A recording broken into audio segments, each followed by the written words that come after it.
E aí, pessoal? E aí, Patrick, como vai, senhor? Bom dia, boa tarde, boa noite, tudo certo? E contigo, senhor Giovanni? Eu estou bem, obrigado por perguntar. Então, estamos dando continuidade a essa trilogia, né, falando de tecnologias aplicadas à educação. Então, nesse segundo episódio dessa trilogia, né, desse nosso podcast, que é o podcast que antes a gente estava falando podcast da inteligência de mercado, agora a gente já está falando que é o podcast da inovação, e também nós queremos falar de coisas que são interessantes. Interessantes para quem? Para o Patrick e para mim. Só para nós dois. Tá? O resto, se vocês acharem interessantes, essas coisas, ótimo, senão a gente vai continuar falando do que a gente acha interessante. Tá? Acho que era isso, Patrick. Então, e também, né, continuamos falando, né, então, coisas interessantes, e a educação para nós é interessante. Né?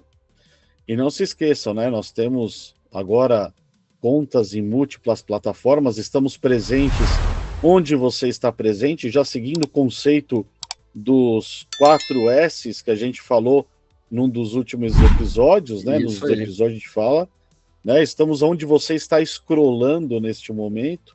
Estamos no Instagram, no YouTube, no Spotify, Apple Podcasts e onde mais você estiver. Como em podcast. Em breve nas Smart TVs aí, né? Vai ser a gente está ampliando aqui o nosso processo de disseminação de conteúdo, né? Estamos crescendo absurdamente, assim, ao menos na nossa cabeça, né? Sim, nós dobramos, saímos de 2 para 4, né? Mais ou menos assim. Mais ou menos a meta da Dilma que nós temos. Não sabemos a meta, mas quando atingir, a gente vai dobrar. Né? Agora, no episódio anterior, então, nós falamos de tecnologias básicas, né? Como os ambientes virtuais de aprendizagem, que a gente falou que a gente não gosta do nome, então a gente falou dos ambientes digitais de aprendizagem, a gente falou dos LMS e dos LXPs. Tá? Então, Learning Management System e Learning Experience Platform. Exatamente isso. Não, é bonito. Falar em inglês é sempre bonito, né? É sempre melhor, né? Plataforma de experiência da aprendizagem. Também fica bom em português. Claro, né? Claro. Fica legal. E agora a gente pode passar, então, para aquelas possibilidades da IA. Tá. Antes, é bom, assim, esses termos em inglês, né, a gente falou que é chique, é bonito, contém ironia aí, né? Eu sempre prefiro falar em português, né? Fecha parênteses. Mas assim, ó, inclusive antes de falar de IA, né, ou de AI, eu acho que a gente pode falar de outros formatos, de outras tecnologias educacionais que são muito importantes e que talvez deveriam vir antes de inteligência artificial e que creio que são também subutilizadas. Eu acho que eu sei do que o senhor está falando. O senhor está falando de usar games na educação. Exatamente. Essa é uma delas. Acho que existem outras, mas realmente algo que é tecnologicamente sensacional, mas acho que nunca foi aproveitado do jeito que poderia ser aproveitado, especificamente na educação brasileira, é justamente o potencial dos games na qualificação, no treinamento das pessoas. Que, inclusive, esses jogos que são utilizados para treinamento, para qualificação, eles têm o nome técnico de jogos sérios. Exatamente. Serious game em inglês, né? São Isso os jogos sérios. Tem piada pronta aí, não tem? Tem. Tipo, é um jogo sério, né? Vamos ser sérios agora, porque estamos, né, falando de educação, né? É o nome que os especialistas utilizam, né? Então, até modéstia à parte, eu entendo um pouquinho disso daí. Eu já participei do desenvolvimento de 2 jogos sérios, né? Que eram jogos em treinamento, para treinamento e segurança do trabalho. Com um deles, nós entramos no programa Sinapse de Inovação, né, da FAPESC, que é o Fundo de Amparo à Pesquisa, à Ciência e à Inovação do Estado de Santa Catarina. E depois a gente conseguiu também entrar no programa Startup Chile, que é um programa internacional de empreendedorismo inovador, etc, etc. Tá? No primeiro projeto,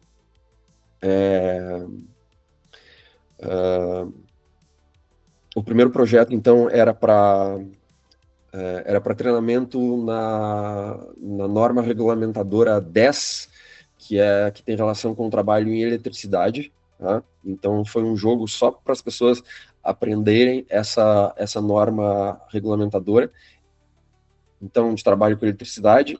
Eu estudei só por esse jogo, e depois eu fiz um teste, eu fiz uma prova e tirei 10 na prova e ganhei o certificado, inclusive, né, para trabalhar com eletricidade apenas estudando pelo jogo. Né? Então, foi um jogo muito bacana. E o segundo jogo, ele já envolvia outras normas regulamentadoras, porque foi um projeto que envolvia o Senac e a Ambev. Então, esse jogo era para uma indústria cervejeira, as normas de segurança de uma indústria cervejeira. Tudo em jogo, né, digital. Podia ser jogado por celular, tablet e computador. Eu uma vez também visitei na Inglaterra a Universidade de Coventry, que fica mais ou menos 1 hora de trem de Londres, onde nessa universidade eles têm o Serious Game Institute. Então é um lugar sensacional, assim, eles tinham convênios assim com empresas gigantescas de toda a Europa para fazer jogo de treinamento, faziam jogos inclusive para o governo inglês. Até eles me mostraram assim, tipo, os imigrantes que iam para a Inglaterra, que precisavam, né, resolver toda a parte burocrática, legal, o que eles precisavam fazer, eles gamificaram isso. Então, sabe, eu percebi coisas lá assim, que eu não imaginava que pudessem ser gamificadas, e eles me mostraram lá que isso pode ser feito. Assim, então, foi muito legal. Eles levam a sério o jogo, né? Sim, sim, literalmente. É muito bom, né? Muito bom. E outras tecnologias que eu também acho que possuem ou que possuíam um grande potencial são aquelas que envolvem realidade virtual e realidade aumentada. Ah, muito bom isso. Acho importante, inclusive, a gente explicar rapidamente a diferença das duas, né? A Sim, por RV, favor. a RV, ou realidade virtual, cria um mundo digital ao qual você acessa através de algum device, como no caso um óculos, onde só você vê aquele mundo e você está imerso naquele mundo digital.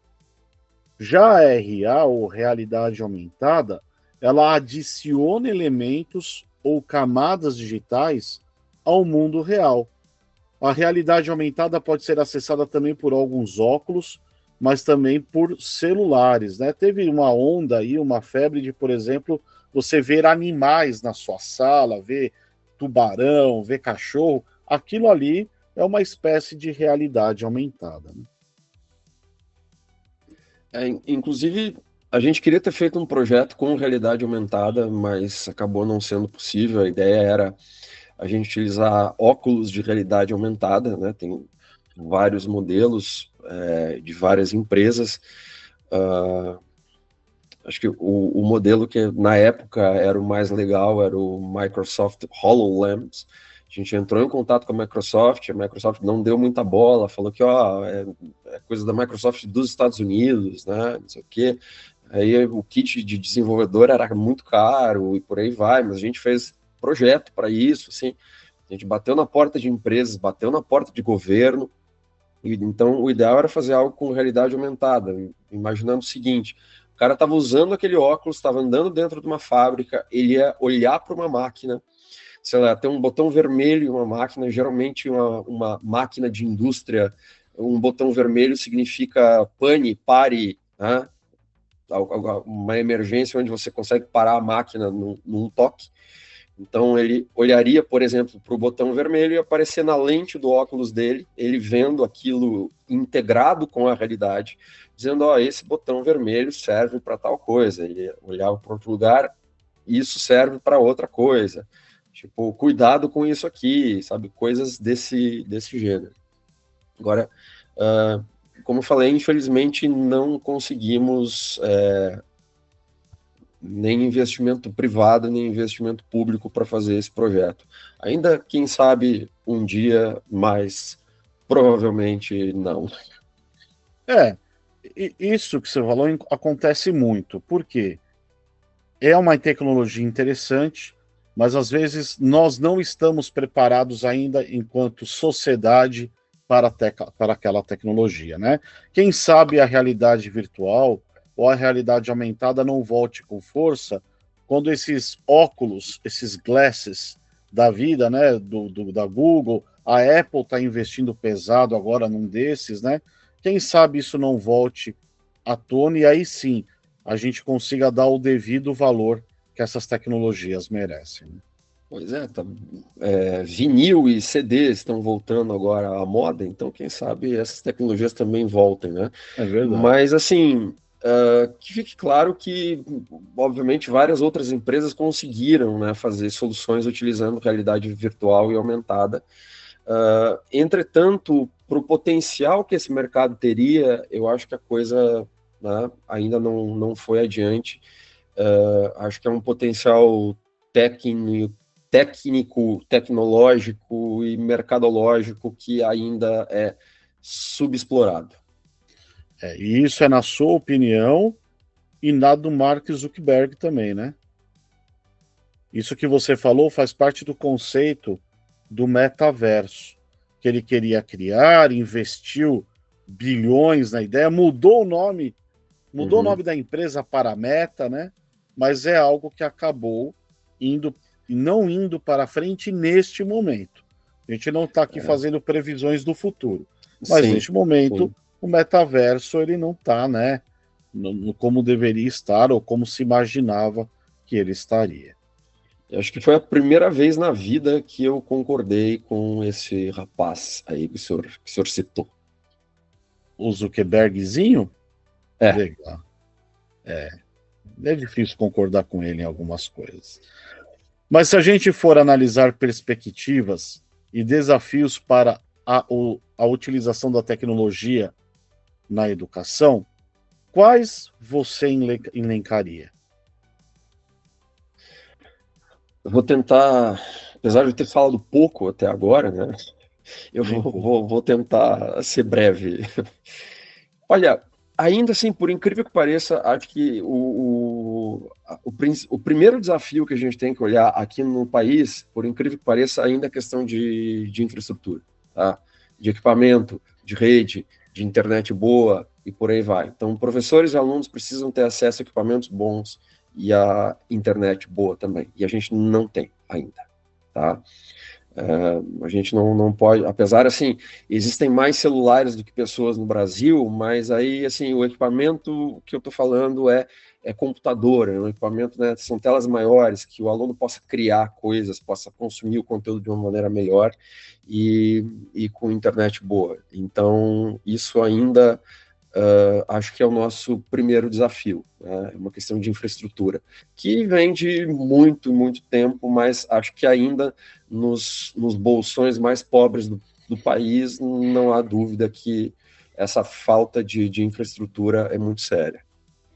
É impressionante falar de infraestrutura em pleno 2025, mas é uma triste realidade, né? Ainda é o grande impeditivo. Inclusive, quando a gente começou a falar lá no primeiro episódio, né, a gente falou da pandemia da Covid, né, que ela afetou a forma de estudar. Muitos estudantes carentes, né, rede pública, né, até rede pública principalmente, né, ficaram simplesmente sem aula, sendo que tudo poderia ter sido feito através de alguma plataforma. Poderia ter sido feito alguma coisa. Eu acho que o Estado deveria estar preparado para esse cenário, né? Utilizando essas tecnologias que nós acabamos de falar. Cara, essa situação ela me deixou e me deixa ainda assim muito puto, né? Para falar a verdade. Então, essa lacuna, esse apagão educacional que a gente viveu na pandemia, nós ainda vamos sentir os impactos disso, né? E por muito tempo. E como você falou, não era uma situação impossível de resolver. Então, até como, não sei se foi nesse episódio no anterior, que o senhor falou, damos o problema e a solução, a gente pode imaginar uma solução para isso, né? Então, em primeiro lugar, é uma questão assim de Wi-Fi, né? Que o governo tivesse disponibilizado Wi-Fi gratuita e de qualidade razoável nas localidades mais carentes. Esse era o primeiro ponto, tá? Segundo ponto, também acesso ao equipamento, tá? Que fossem distribuídos equipamentos assim para aqueles alunos que não tinham um equipamento necessário, tá? É caro? É caro, tá? Agora, perto, enfim, do valor destinado a algumas emendas parlamentares que tem por aí, não seria nada, tá? Seria, tá? Totalmente pagável, não tenho dúvida disso. Depois, né, fornecendo internet, fornecendo equipamento para quem não tivesse, né, que não tem nenhum telefone celular. Então, vamos dentro, aí, utilizando esses conceitos de uma plataforma de LMS ou LXP, que poderia, tá, ser acessado, inclusive, pelo .gov, pelaquela plataforma .gov, né, por questões de segurança. Então, sabe, você poderia fazer uma plataforma educacional integrada ao .gov. Dá para fazer também. É difícil? É caro? É impossível? Não, longe de ser impossível. E aí você poderia ter juntado, por exemplo, os melhores professores do país, das melhores escolas do país, tá? Para darem aula de todas as matérias, enfim, né, para crianças e adolescentes que poderiam, então, ter acesso a essas aulas, e os professores né, das escolas, né, dessas crianças e adolescentes, atuariam também aí, tirando dúvidas e por aí vai, sabe? Então, a gente poderia ter evitado esse apagão educacional, porque, ao contrário dos nossos alunos lá na universidade, que não perderam um dia de aula, né, milhares ou milhões de crianças, de adolescentes, de jovens no país durante a pandemia ficaram 2 anos sem ter aula, né? Ou sem ter aula com uma qualidade mínima, né? Sendo que a gente poderia ter resolvido isso utilizando esse processo e essas tecnologias. Que, como eu falei, seria difícil? Possivelmente seria difícil. Seria caro? Possivelmente seria caro, tá? Agora, nada é impossível. E hoje, esse apagão educacional está se mostrando muito mais caro, né, para a sociedade do que se algo tivesse sido feito. Isso sem falar que o ensino público no Brasil, infelizmente, deixa muito a desejar, né? Seja por estrutura, seja por preparação dos professores, seja por qualquer outro motivo, né? Deixa muito a desejar. Deixa muito a desejar. E o principal fator é a falta do apoio público. Esse daí é o principal fator.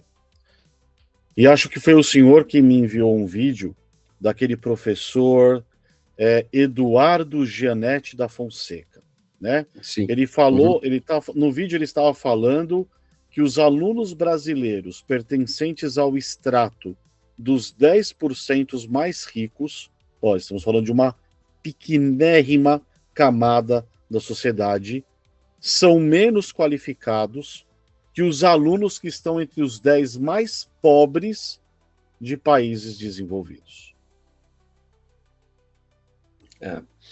Acho que foi eu, sim, que te enviou o vídeo. Eu acho o professor Gianetti sensacional. E ele também diz nesse vídeo que o problema da educação brasileira é uma questão de valor, tá? Então, a gente não pode só falar que a educação pública tem problemas, né? Às vezes a educação privada também tem problemas, né? Porque, segundo ele, a sociedade brasileira não olha para a educação da maneira que esses outros países olham. Então, é uma questão realmente de valor, né? Que a sociedade olha para a educação e diz assim, não, a educação não é mais importante. Isso é trágico. Ao menos não como em outros países, né? Que outros países tem países que dão extremo valor à educação, né? E todos eles, desculpa te interromper, todos os países que dão valor à educação estão melhores, mas muito melhores do que nós. Fecha parênteses. Muito bem. E me veio na memória agora, você falando de classe social, falando, né, independente da classe socioeconômica, me veio na memória uma coluna que o Nizam Guanais escreveu, acho que para a Folha de São Paulo, lá nos idos de 2012, né? Estamos voltando aqui no túnel do tempo. O título era Procura-se uma nova classe alta. Acho que eu lembro dessa coluna. Acho que foi a melhor coluna do Nizam que eu li. Acho que foi por aí, 2010, 2012, anos 10. Né? Isso. Faz mais de 10 anos, vamos pôr assim. Sim, vamos pôr assim, mais de 10 anos. Tem um trechinho aqui que a gente colocou no nosso roteiro que diz assim, olha, o que os americanos e ingleses mais sofisticados têm em comum? Cultura. Livros e dinheiro são uma mistura perfeita para elegância, savoir-faire e bom gosto. Infelizmente, o Brasil, que copia tanta coisa destes dois grandes países, não aprendeu a copiar essa ainda. A pobreza do rapaz rico dos camarotes, estampada na capa da Vejinha, mostra uma classe alta inculta, que beira as raias do constrangimento num país cheio de igualdades. Fechando aspas aqui para esse trecho da coluna. Desigualdades, né? Desigualdades. O que eu falei? Isso. O senhor falou igualdades. Não. Desigualdades. O senhor já está sonhando com o Brasil do futuro. Eu estou num momento utópico aqui, imaginando como seria, mas não é. Mas vamos registrar a frase, né? Que seja uma profecia isso, que um dia o Brasil seja um país cheio de igualdades. Não, é cheio de desigualdade, pessoal. Então, por enquanto, enfim, nós temos desde os problemas mais básicos, né? Só para resumir, como infraestrutura, e essa questão também que a gente acabou de falar, que é um problema também de valor, né? De como a sociedade enxerga a educação.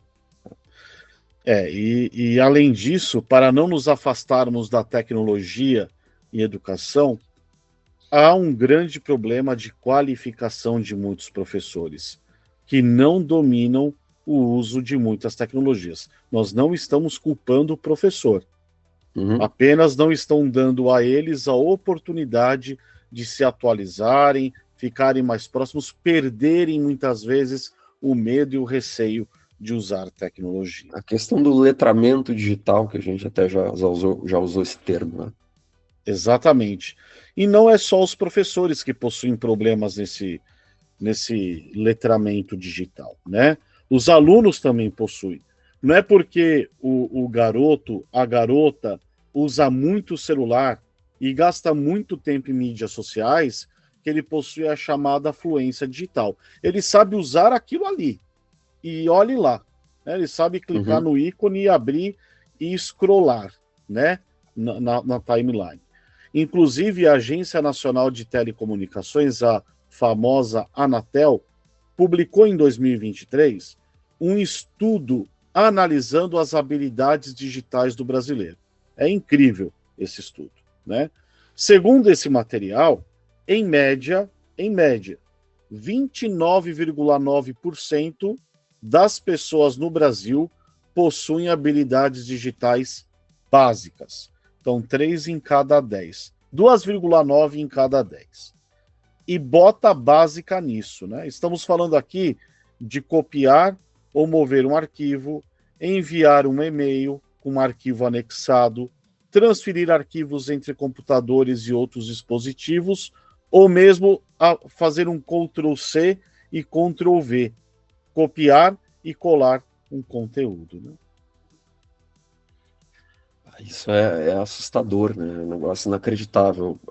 Porque assim, ó, isso é coisa assim, sei lá, o pessoal estava aprendendo, vamos lá, final dos anos 80, começo dos anos 90, assim, né? Então, 70% da população, mais de 70% da população está com atraso aí de, sei lá, de 35 anos, né? Negócio Por complicado. baixo. Por baixo, 35 anos. E aqui, lendo a matéria que fala sobre isso, né, escrita pela Anatel, abrindo aspas então para a matéria. Uhum. Já as habilidades intermediárias são de domínio de 17,9% das pessoas em média. O que o estudo considera, então, domínio médio, né, habilidades intermediárias? Ações como usar uma fórmula aritmética básica em uma planilha, conectar ou instalar novos equipamentos com ou sem fio, como modem, impressora, câmera ou microfone, ou ainda criação de apresentações eletrônicas usando um software de apresentação. Tá, então aí a gente está falando assim de domínio básico, vai lá de Excel, né? Do cara conseguir instalar uma impressora e Domínio fazer médio, elas é habilidade intermediária. intermediária, né? Isso. O cara, tá, mas a habilidade intermediária, ou seja, é o básico do Excel, tá? É o É o básico basicão do do Excel. Excel. É o cara conseguir, por exemplo, instalar uma impressora que tenha conexão com internet, com Wi-Fi, e ele saber configurar, e também fazer uma apresentação no PowerPoint. É disso que a gente está falando, né? É disso que a gente está Então, falando. então, apenas 18, vai lá, arredondando, apenas 18% da população brasileira consegue fazer o basicão no Excel, instalar uma impressora e fazer uma apresentação de PowerPoint ou de softwares afins. A coisa é feia. Mas vamos finalizar aqui. Vamos finalizar para ficarmos mais surpresos ainda. A pesquisa também procurou. A pesquisa também procurou quantificar as habilidades avançadas. Olha o que eles consideram habilidades avançadas, hein? Que é criar um programa de computador, faz sentido, ou aplicativo de Uhum. celular usando linguagem de programação. Faz sentido ser avançado isso. Sim. O índice é de apenas 4,2% em média das pessoas.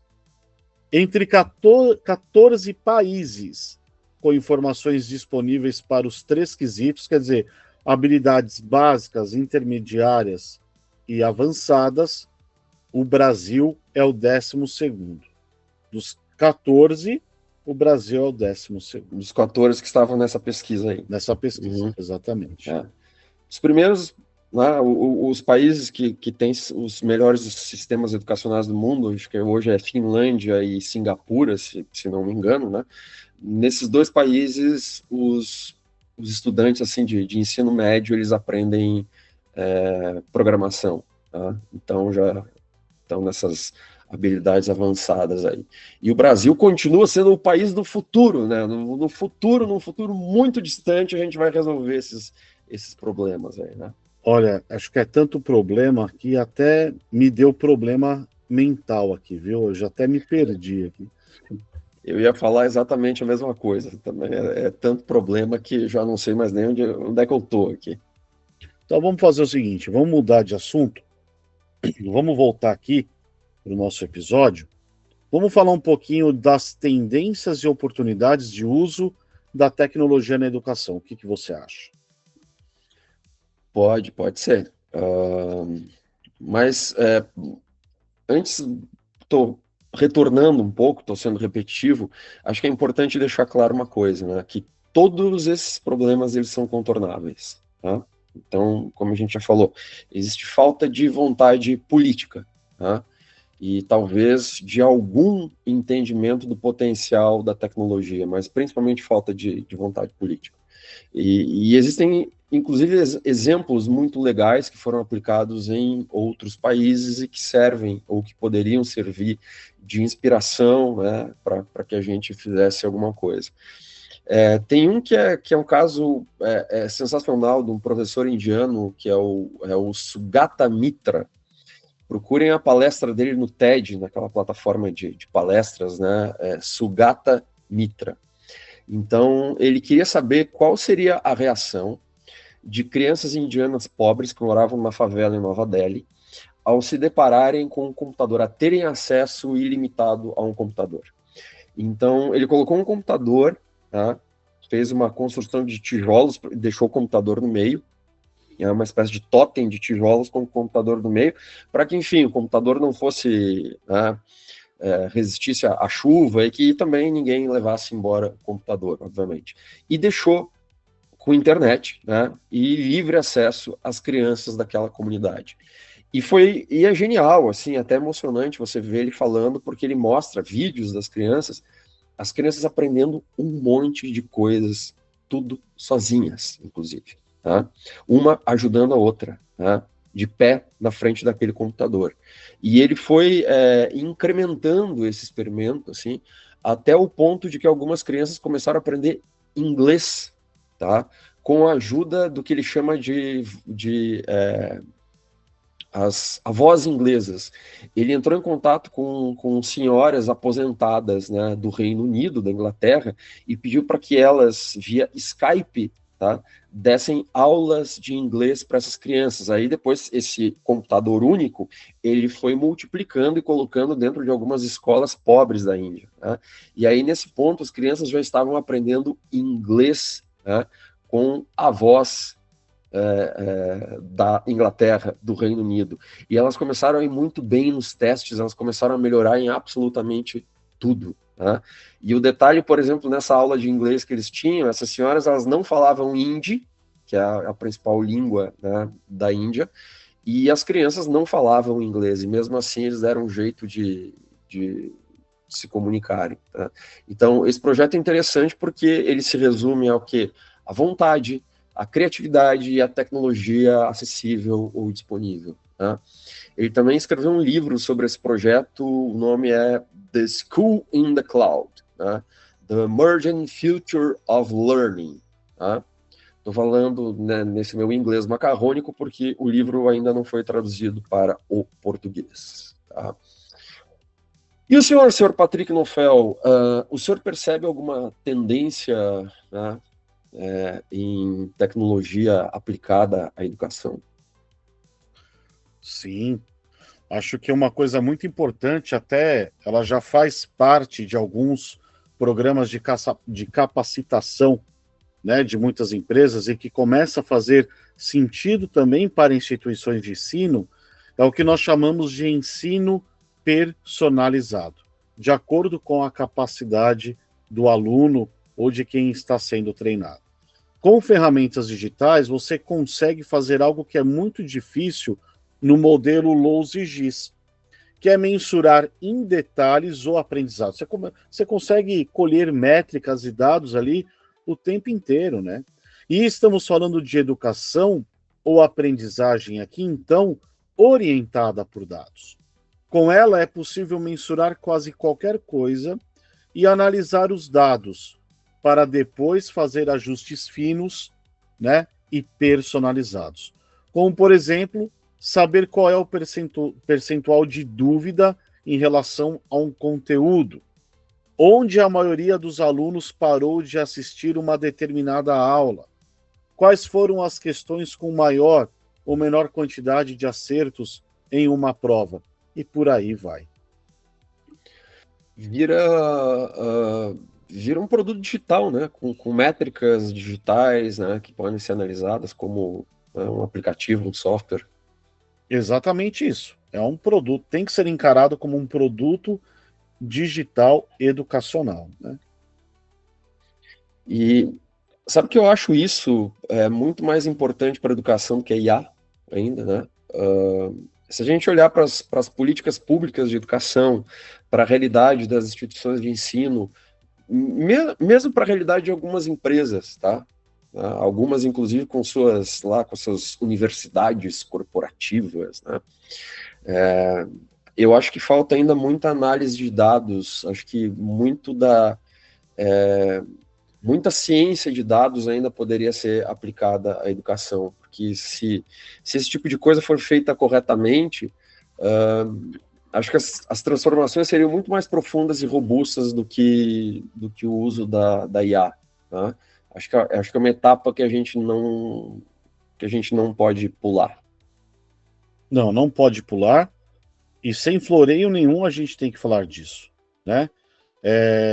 E eu também acho, e aí é uma opinião, que a análise de dados ela iria beneficiar toda a cadeia educacional, desde o MEC até o próprio aluno, né? Essas avaliações que o MEC faz das instituições poderia, por exemplo, ser feito com base nesses índices, né? Nessas métricas. E imagine, então, as possibilidades para nós, professores, de entender ali como realmente um aluno está naquele momento, e não por algo frio, que é a nota. A nota, para mim, é algo frio. Não quer dizer se o aluno está bem ou não, só quer dizer que ele está passando de ano, né? Hoje, muitas vezes, é impossível para nós sabermos as deficiências de cada aluno.